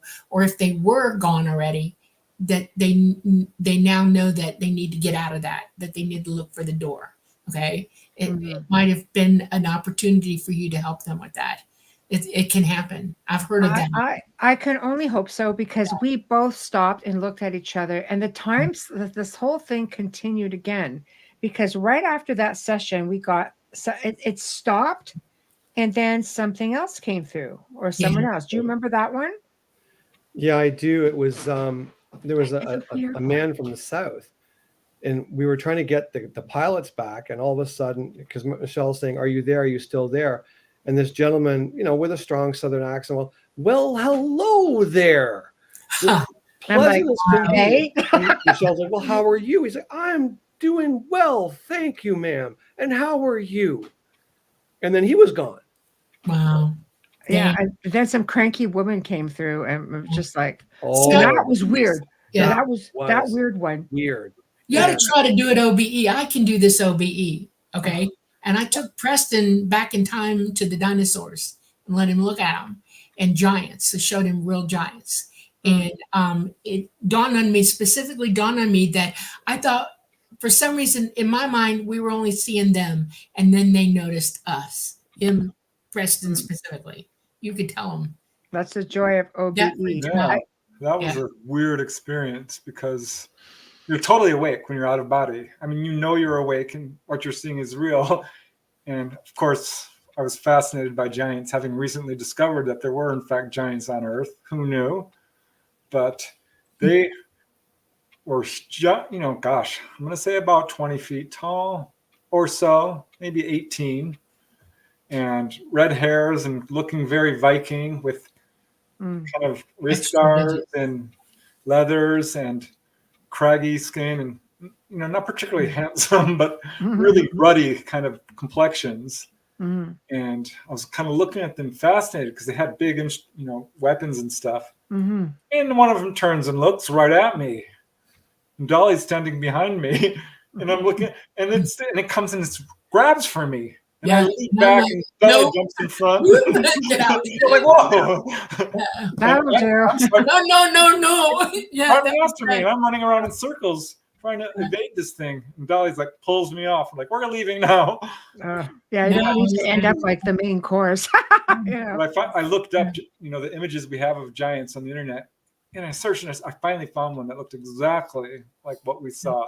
And yeah, I would say 3 times a person's height's 18 feet. Right. About right. Right.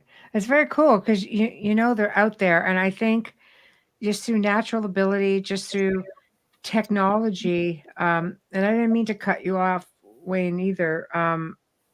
So I'll back up real quick just to that one, then we're going to move on. Do you remember what that last session was? Yeah, it was like the cranky woman, because it started off with it was in a worse very than low tone, and he said, in the beginning they were kind to us, but then they turned. And Michelle says, who are you talking about?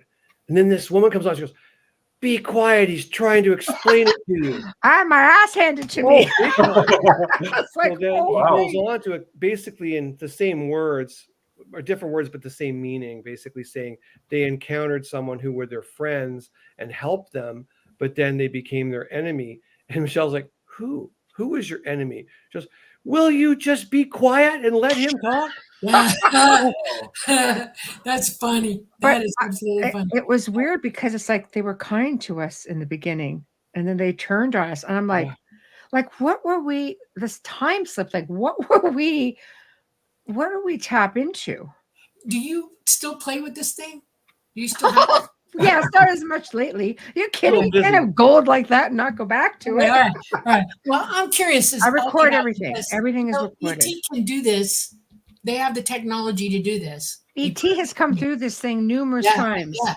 Well, they took me out when I was like 5.5, almost 6 years old, and took me. We flew first. We flew to Sweden. Okay, I didn't know where we were, but they took us to Sweden, and then they brought me back in time to a specific place and took me to a party.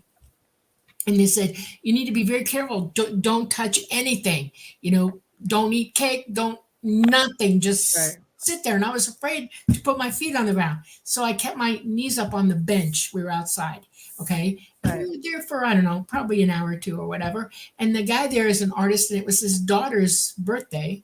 And he drew us all. He took turns, and we all got drawn by him, and he drew the party, and he was working on things while we were out there. And they said, okay, get up. And they couldn't see them. I could see ET, but they couldn't.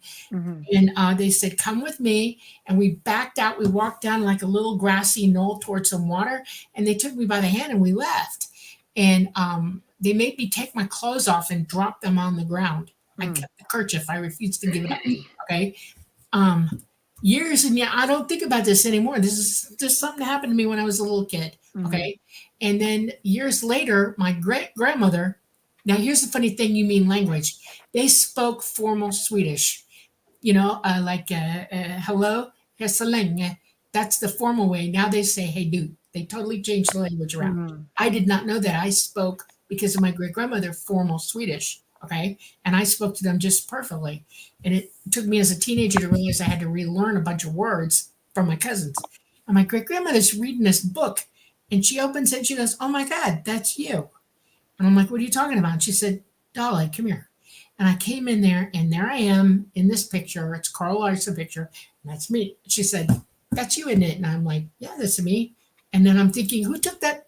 Did they have photography? And she said, Dolly, that's Carl Larson. He drew it. This is my relative way, way, way, way back in the early 1900s. And I'm like, no kidding. And I had to Well, they had photo, like, cameras back in the early Yeah. 1900s. And it Yeah. freaked me out. And I mean, it's me. You can't mistake it. It's me. I have pictures of me as a child and that photo. It's identical. Mhm. The facial dimensions, Yeah. everything. It's me. I know me. I was there. Right. And I said, how did you do that when I got older, when I was learning from them? And they said, we can walk you back through and change the dimensional time space that you're in and slip you in. And the fact that you use time slipping blows my brains out because ET uses that terminology exactly. Yeah. Well, I mean, there's all kinds. I did a whole show on time slips and butterfly effect and all that, and it was amazing the information that's out there. But speaking about your dinosaur excursion, Preston, do the dinosaurs look like they are depicted in art and movies of today? Yeah, for the most part. That part kind of slipped away from my memory, unfortunately. I remember remembering, if that makes any sense. Right. Right. The giants, that didn't leave me because that was the traumatic part. Right. But yeah, it was, that earlier part was a bit more dreamlike in my own memory. But yeah, I didn't see any feathered dinosaurs, which they talk about now, which I'm sure are probably true. But the ones I saw were normal. Yeah. Were they? Did they have feathers? Yes. Like a big ostrich is like really a velociraptor. I don't know. No, I don't remember. I wish I did. Right. That's okay. One thing I want to point out too here is that when we were using that portal, I don't remember the movie. I don't know if it's called Contact or not, but where the giant eggs come from the great beyond, and they have like octopus kind of creatures inside. Abbott and Costello. I remember that. Contact. Oh, yeah. It's a movie, right? Mm-hmm. But what was interesting, one of the times we were using the portal, during Contact, they nicknamed these two aliens that look like squids or whatever, Abbott and Costello. And they talked a certain way. Like they had this big kind of like that. And we were listening and we're doing all kinds of stuff. That voice, that blah, blah, blah, blah, blah, comes through. And we're looking, where did we hear this? I'm listening to the movie. And I go, it's that movie. We watched a movie. And I'll tell you, we were asking him a couple of questions, and that voice changed its unrecognizable sound, and it went Abbott. Just like that. And we looked at each other, this is an alien. I'm laughing my freaking idiot. Intelligence come through. That's definitely ET's. Oh, that was wild. It went on and on and on. It got so emotional. Oh, it was amazing. Unbelievably emotional. When you RV it, like, because I was like, okay, Papa, just got to watch this shit while I'm doing it because I don't know why it's in the back of my head. And describing all kinds of things. But I'll tell you, they come in, they give you messages, they give you warnings. And it was interesting because he used the word torch. Like they don't come out and say flashlight or anything like that. Like they like it a little bit darker because of the LED lights, and they're like, remember the torch. I was like, okay, sure. So, but it is, super, super interesting. I'm going to mention another case. I'll put up the image first. Okay. And then we can get on to stories. Preston's got ET war stories I'd like to hear. So this one here is Agnes Whiteland visited by time travelers during World War I. An event that took place in England where Agnes was peering out of her balcony when she noticed a round platform in the air. It was described as a 30 centimeter thick and diameter of roughly 3.5 meters and 9 meters off the ground, roughly 100 feet away from her. It didn't appear to have any propulsion engines, nor did it produce any actual noise. There were 8 to 12 men standing in a circle on the platform, and they seemed to be watching or looking for something, and they looked like military personnel. The event has been researched by many experts, and the results of that could not find any. There's no valid explanation for this sort of transport. It was deemed an isolated event. Aside from noticing that the uniforms were not of the present, it was determined that they were visitors from the future. The event remains pretty much unsolved. And there it is. This is, Agnes, and this is a depiction of what she saw. Okay. Wow. Yeah. Chime in, peeps. I remember when this was played out all over the internet and Facebook, someone got a hold of this case and started posting it. But the day before, I dreamt about it. I saw that whole thing. That's And I'm like, crazy. looking at this, I'm like, wow, that is the weirdest UFO I've ever seen. This can't be real. What is this? And of course, the next day it was all over the internet. Yeah, you're definitely not gifted, Preston, at all. I don't Yeah, even he know. is. I mean, I'm interested on Dolly's opinion on that because that does not sound like ET to me. I don't know though. I mean, It's different. It When, happened. when was this report made? Let me grab it. I gotta go back and find it. World War One. The World War One. So I mean, we're Okay, not talking you World know War that II with these the have- Nazi bell or stuff. No, what a Nazi belt. No, I can tell you that. ETs have different types of transports, and depending on the time they're in, they use certain kinds. Like we got used to our group, like Wayne said, it's wherever you're at and the technology they're at, and they'll allow you to see them a certain way. Talata is a cuttlefish. Literally, he can make himself look like anything he wants to. He very rarely shows out as he really is. Okay. You're looking at a woman way back then who would not understand seeing something like Talata come down. It would send her into what is it, apoplexy or whatever. She would have a heart attack and drop dead and die from it. It would frighten her that much. So they present to you in that time frame, wherever they're at, as you would understand it. So she was seeing what they wanted her to see so that she would be okay with what she saw.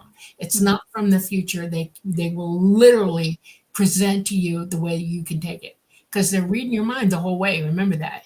Okay. Mm-hmm. They know where you are. They know what your technology level is. They know what you can handle, what you can't handle, and they won't give you the full Monty. I mean, well, that makes sense because it reminds me of the Father Gill sighting in Papua New Guinea, which was a 1950 something sighting, where a whole bunch of people saw this, including a reputable witness, Father Gill, and the ETs were on a platform with a little railing.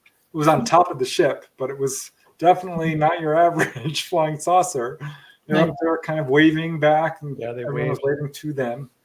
And if you just erase the UFO part, it would be exactly the same.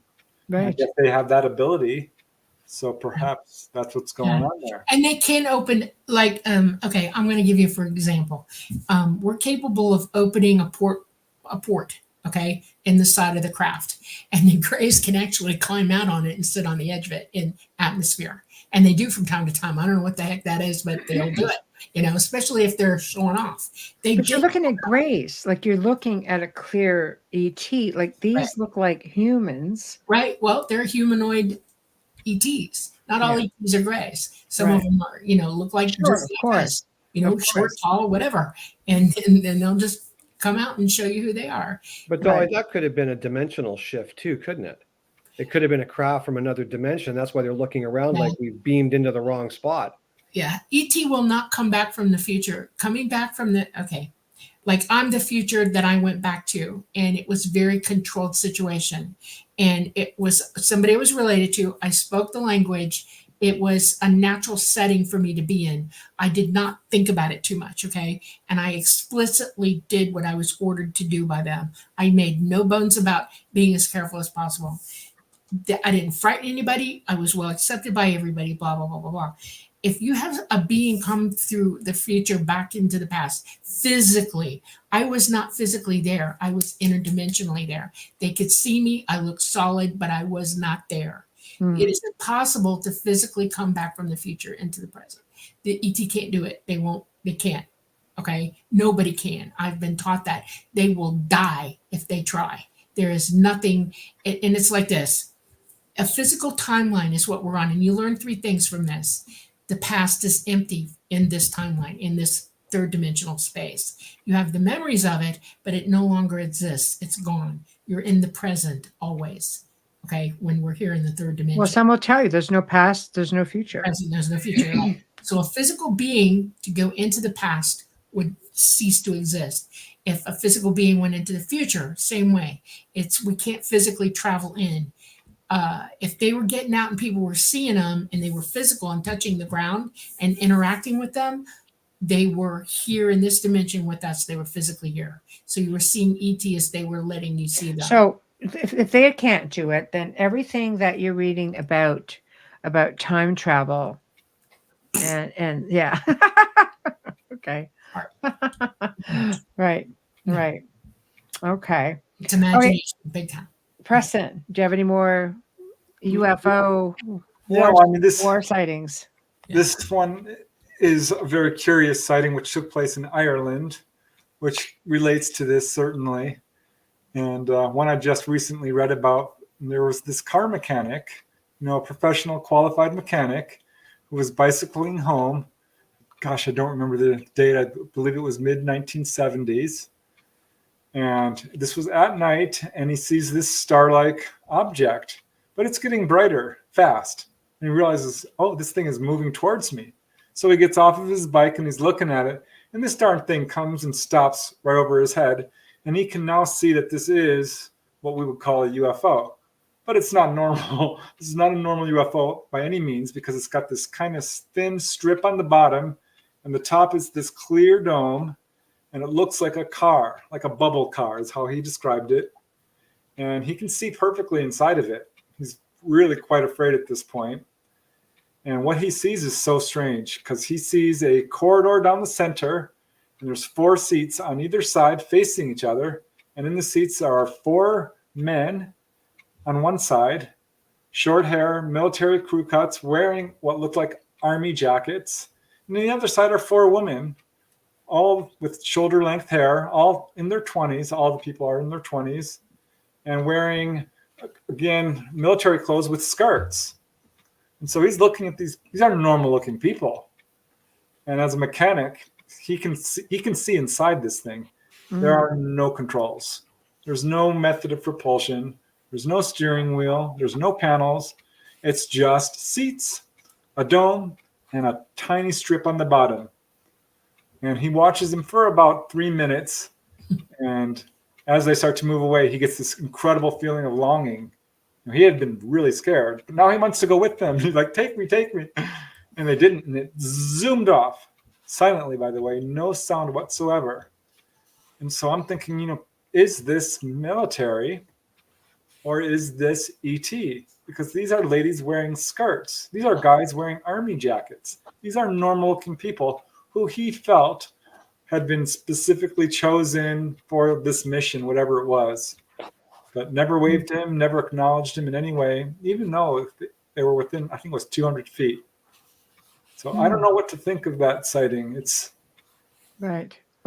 It's I don't know. I mean, maybe we're meant to see sightings, but maybe we don't really know. Maybe only the individuals involved are meant to know. And maybe they do know. Maybe I've had experiences. I don't remember them all. I remember some of them. And apparently it's because I don't want to, for my own safety. I don't want to know what everything is. Yeah. Sometimes, weird things happen. Lord only knows. Yeah. I've had so much weird stuff happen. I don't even question it anymore. It's just like, okay, that's great. maybe at some point, but if you're going way back then, you definitely wouldn't have talked about that. There's soldiers on their deathbeds from World War, there are reports of World War I soldiers on their deathbed, World War II soldiers saying, I want to tell you that this happened. I saw it with my own eyes. I was threatened. I couldn't talk about it. So I don't know. If you're looking at the time period of this sighting, maybe the information was just very limited. I don't know. It was probably ET, Preston. It wasn't military. And they can show any way they want to and wear skirts is all. Mama wears dresses, gingham, dresses. She likes them for some weird reason. She loves them. They can do that. I have never been on a very small craft and gone to see people and stuff like that. I've only transported in them to Talata because he can't come all the way down for me at that point. But I know that they do it. I've heard them talking about it. Yes, they do. It is, if you're being visited by ETs for a reason, they want you to see them. It is a deliberate act on their part.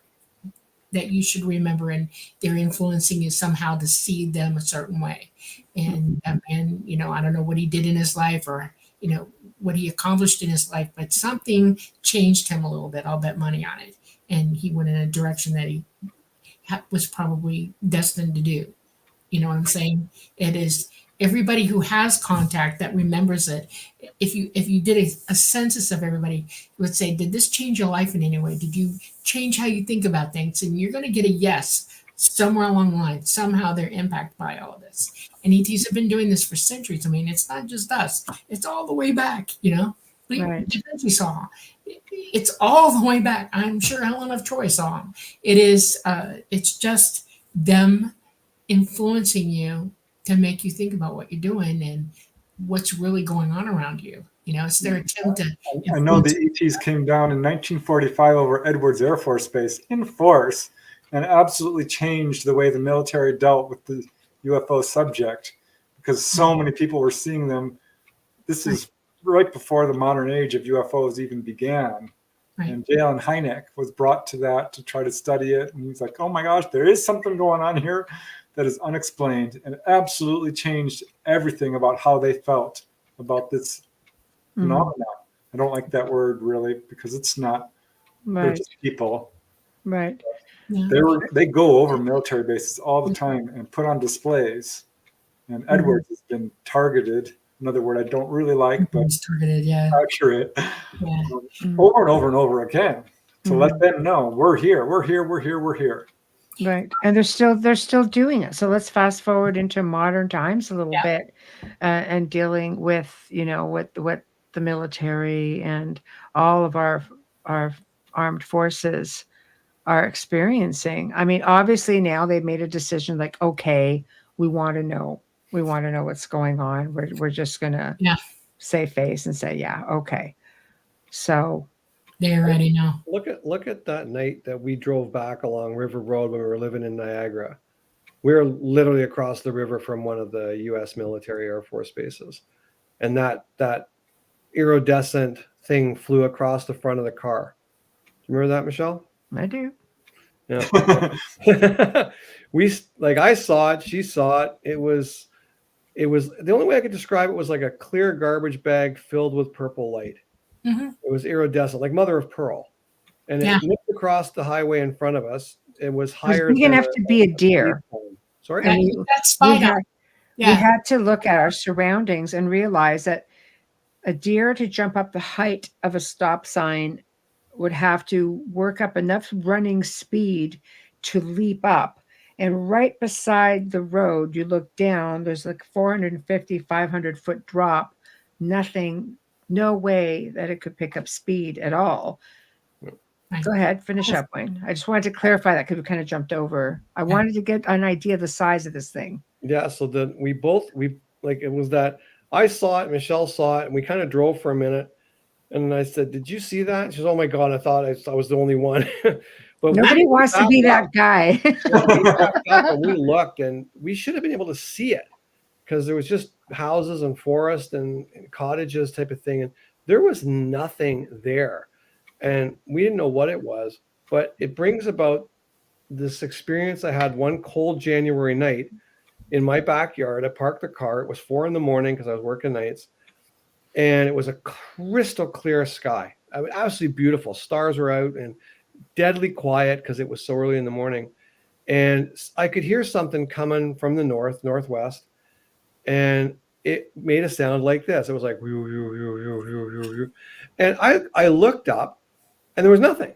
But that sound went slowly, drifted right over the house, right over me.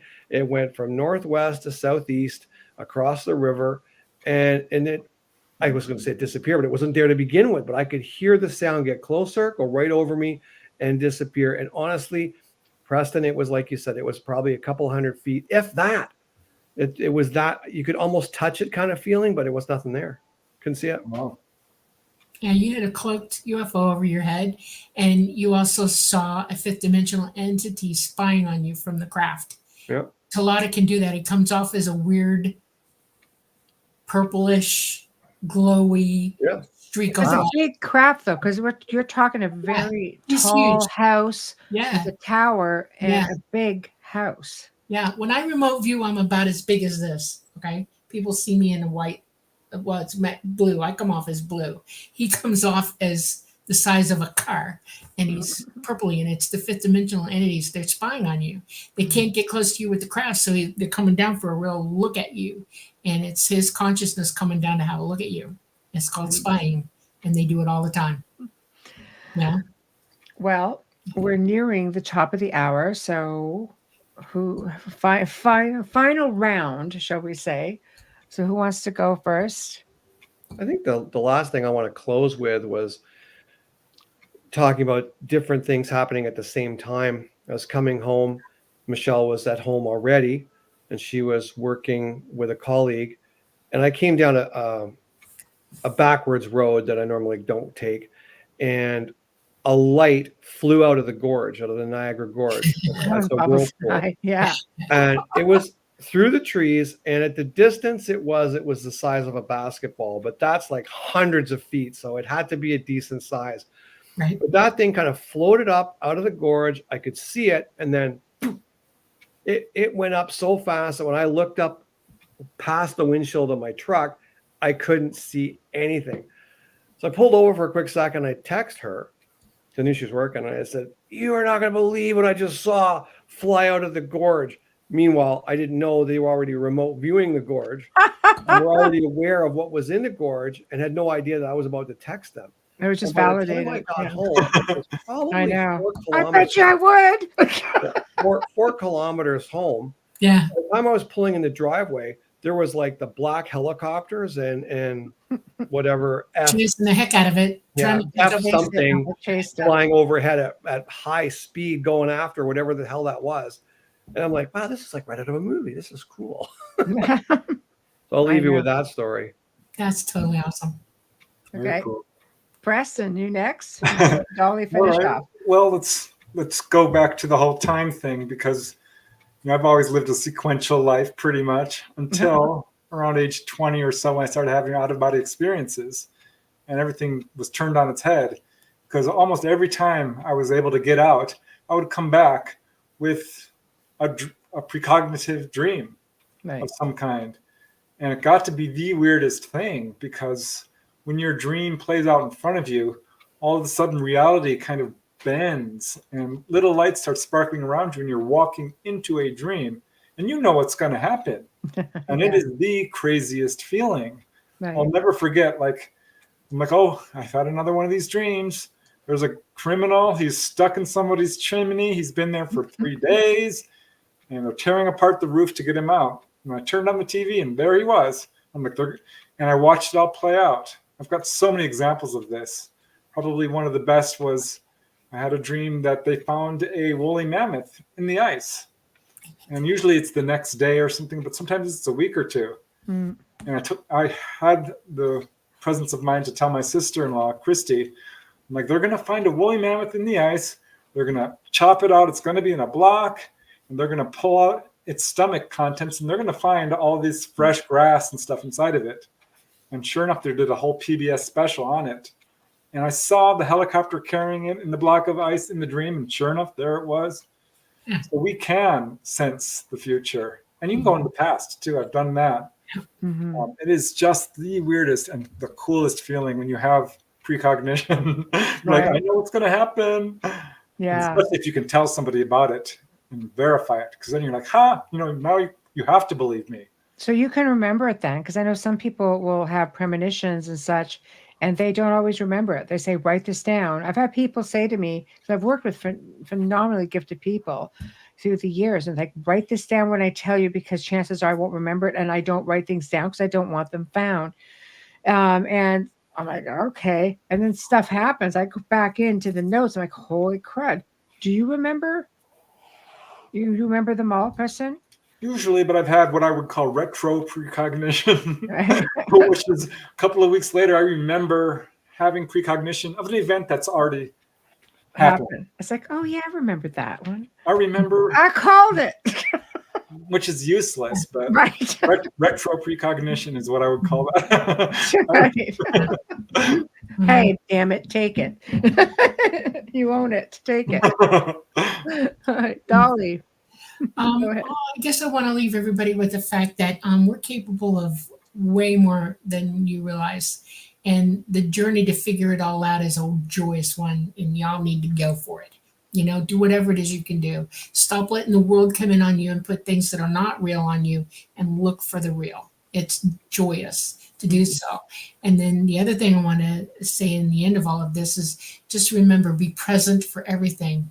And verify everything. That's the most important thing. The fastest way you can learn what's right, true, or real is test it. And once you begin that journey, there's no telling how far you're going to go with this in this lifetime. Go for it.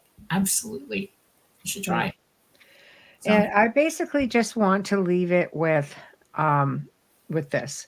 We live in an amazing, amazing place, and interesting times, to say the least. And there are things going on that some people will recognize, other people want nothing to do with it. Whatever the case may be, things are happening. I highly, highly always suggest, like I'm always saying, please be a participant in your own life. Get out there, explore, just evolve. Awareness and evolution is so important. We're literally energy, soul essence, having a human experience. And part of that human experience, it goes far beyond existing. Take a look at everything. Don't miss a thing. And just wait and see what happens, because it's happening all around you. It's just whether or not you choose to recognize it or not. So with that being said, the final close. Thank you all for tuning in. You guys in chat have been awesome. We really appreciate you. You make that show much, much more interesting and a whole lot of fun. Big thank you to Wayne Mallows, author of The Vampire Tales, Miss Dolly Safran, Preston Dennett, The Light Gate, Monday nights at 9 p.m. Eastern. You know how to find them.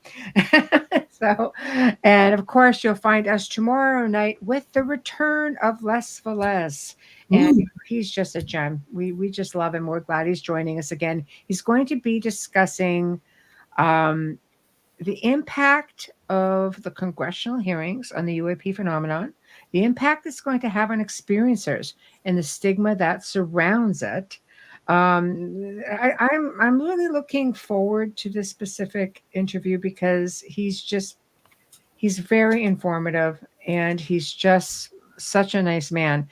So tune in, guys. I wish I could give more information. I don't have it all in front of me. Unfortunately, I don't even know what happened to his book cover that I had out here. Is this it? Sorry, guys. Here it is. It's called The Unknown Other and the Existential Proposition of Alien Contact. That's why I couldn't just spit that out, because it's a tongue twister for sure. Anyway, again, thank you all from Dolly, Wayne, Preston, and myself. Have a great night, and we'll see you tomorrow. Thanks, everyone. Good night.